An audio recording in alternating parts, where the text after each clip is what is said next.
La cité éternelle a une porte, et cette porte est étroite. Matthieu 7, 13, 14. L'étroitesse de cette porte, ce sont les sacrifices que nous sommes capables de faire, l'austérité du comportement, un ascétisme, fonction de la capacité de chacun. La logique de ce système nous fait aboutir à un volontarisme redoutable. Car dans cette perspective, le salut n'apparaît plus comme le don de Dieu, mais comme le fruit de l'effort de l'homme. Une telle conception doit être abandonnée par l'ensemble du peuple chrétien et disparaître. Mais elle ne doit pas laisser faire place à un laxisme baptisé, à une largeur de vue. Aucune de ces attitudes extrêmes n'est conforme avec le discours sur la montagne. La porte du royaume est étroite car on n'y entre pas avec une fausse conception du salut, c'est-à-dire volontariste, ni du bonheur, laxiste. Ces deux conceptions sont bien sûr erronées. On ne vit pas dans ce royaume selon des lois conservatrices dont le but est de sauvegarder l'ordre acquis.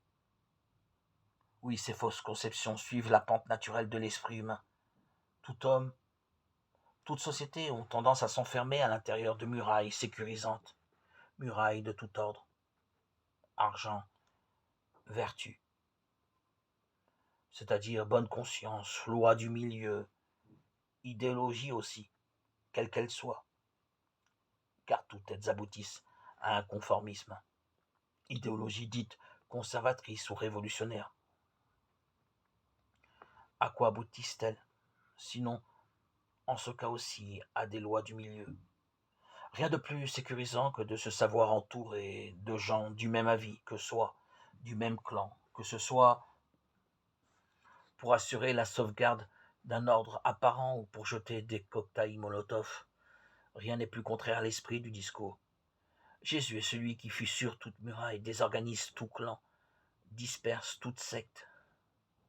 Vraiment, nous sommes à l'opposé d'une idéologie. La porte étroite n'est-elle pas essentiellement l'abandon de ses sécurités pour n'adhérer qu'à la seule sécurité de la promesse? La facilité, même coûteuse, c'est la confiance en ces constructions humaines, fabriquées à notre taille. La porte étroite, c'est se rendre à Dieu.